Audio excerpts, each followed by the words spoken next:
There is a very hot topic in the world today, and that is how to heat your rooms in winter without gas or electricity. There are many tutorials on how to make tea light ovens out there, and I thought I would just show you mine. Good morning, welcome to my channel. Today I'm going to make a little heater for my house. I don't have much room that needs to be heated up, so fortunately I think I can get away with this. The reason why I need to do this is because of our gas restrictions that we have on us, and this winter looks like it's going to be particularly cold, so we have to think of ways of going a little bit off grid. We will still have electricity to use and things like that, but our gas is also used for generation of electricity. So this is called a tea candle heater, and what it involves is basically getting two pots of different sizes. The one will fit into the other like that.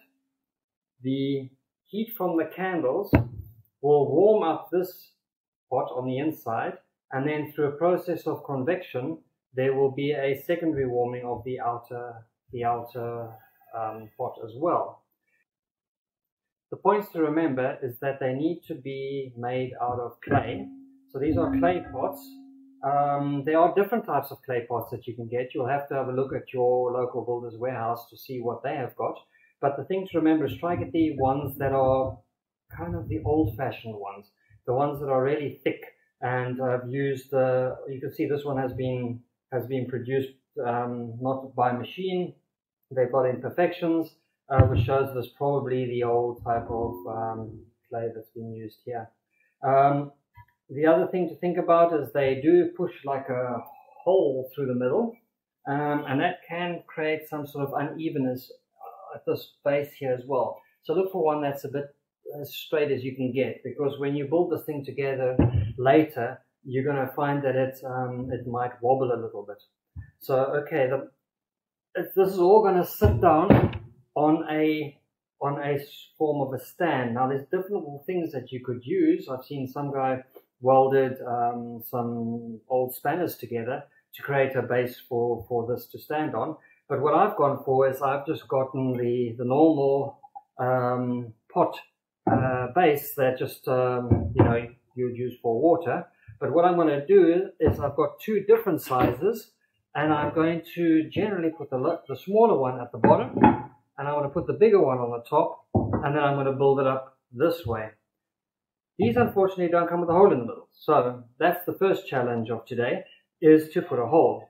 Finding the middle is also a little bit on the challenging side. I've tried different ways, but I think I've got it generally centered. I'm going to leave you to make your own ways of finding that middle, so that everything stacks nicely on top of each other. Alright, so let's get to boring holes in this, and then I'll show you what we need next.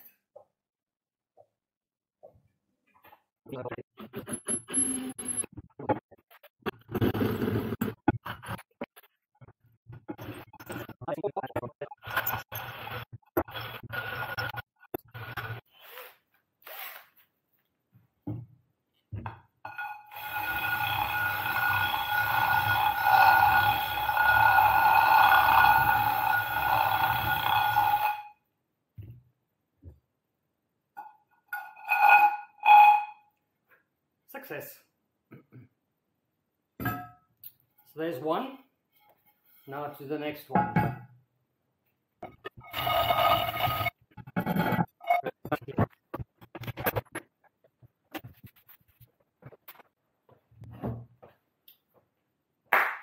Alright, so now comes the fun part, building this all together. This is the core. It's 14 millimeters in diameter. The smaller one, the pot that I made, it was with a 12 millimeter.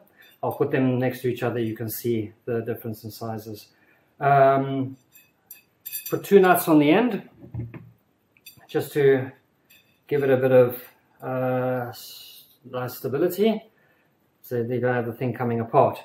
Now, I want the little one on the bottom, so I put it upside down. I have a small washer that I put on the bottom there, just so that it protects. There we go. There we go.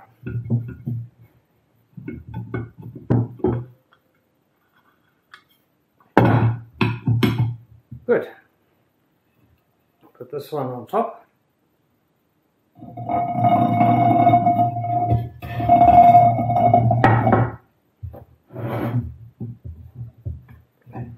Okay. And I wash that.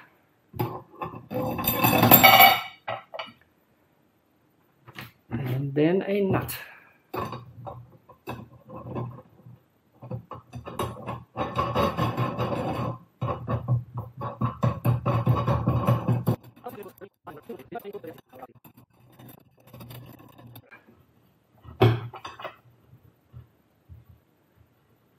Okay, so there we go. Join together. On there will go the tea lights. Okay, you put them as many as you want, naturally.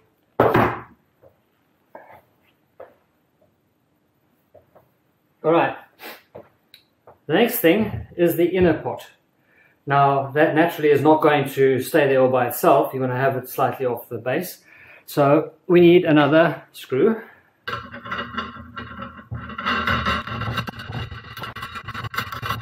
You have to decide more or less how high you want it to be. Looks like that might actually be enough. Let's have a look.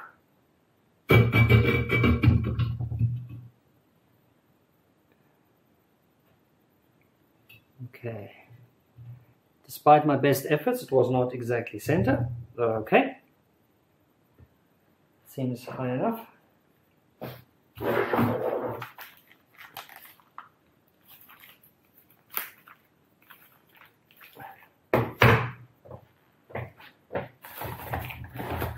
I've got big tea lamps. Let's see if I get in there nicely.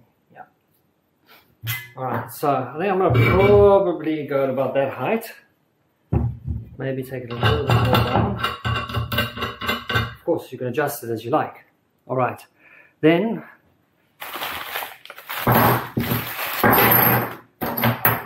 going to put another, wait a minute, and I've got another bigger one so that they try and make it wide as possible. And that's going to go on there like that. It's not center because this hole's not center. They just poked a hole through it. It'll do. Okay.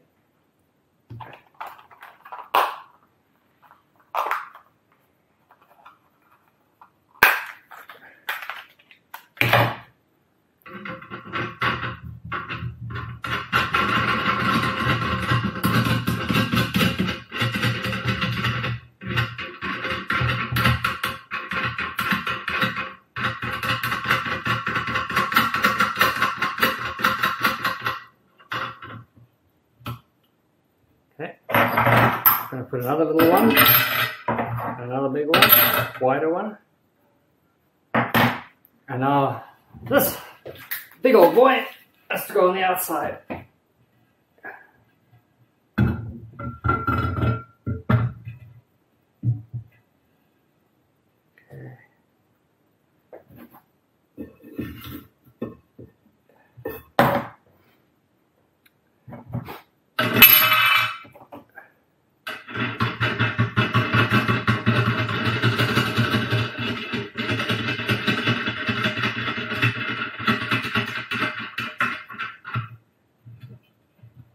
Secure it into place.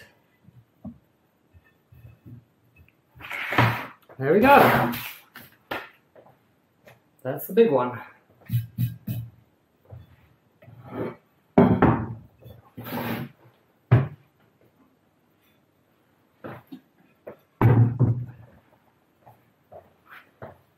So here we got the two examples, the smaller one and the slightly bigger one. This outside pot is what's in there at the moment, and this is the bigger size pot. Both exactly the same construct, just a slightly thicker diameter of center stand here. This has also got a wing nut that I put on the top here just to make it easier to pick it up. I think I'm going to do the same on this side, so I've got a way of picking it up, but it does get hot.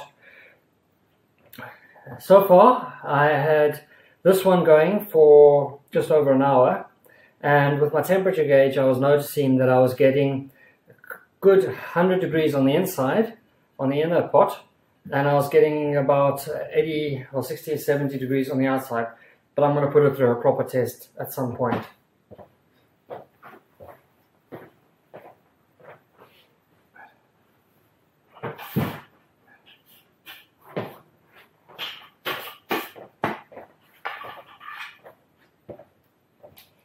My plan, because this thing is so heavy, I was thinking of grabbing this and putting it on here.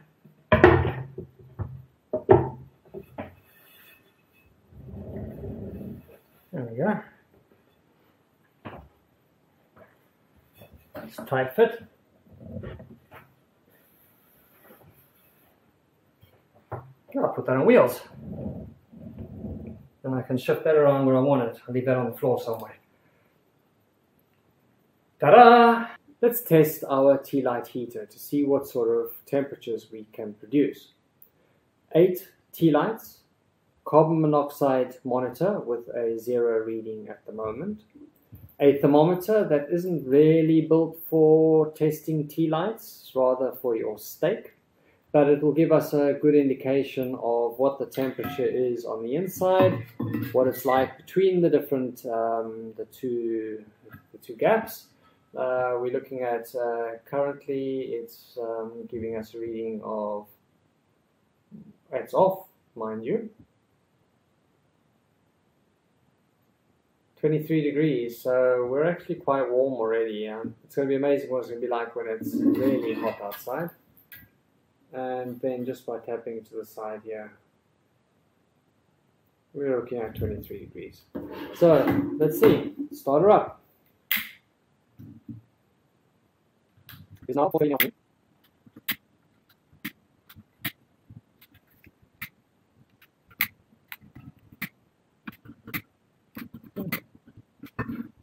Nicely together.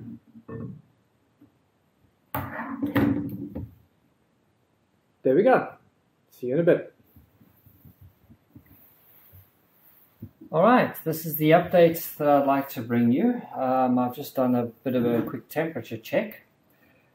The space between the smaller pot, the larger pot, is settling at around about 88 degrees Celsius. Outside, I am managing to measure 60 degrees Celsius in the lower regions of the pot, and I'm registering about 55 degrees here at the upper end of the pot. You'll notice that from the previous video to this one, the nub of the center core has been dramatically cut down and just a nice nut has been put on the top, because I'm getting well over 80 degrees on the metal part, and that would be absolutely stupid to try and move it with that. So take that away, move it with your hands.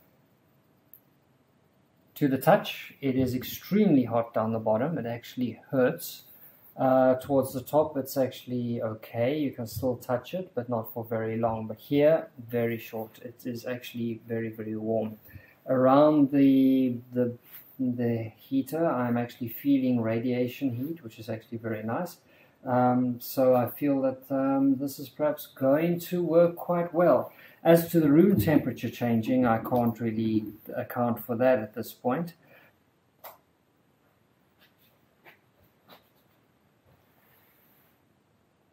That's just giving you an idea of that it can also work well as a secondary light source if the lights go out.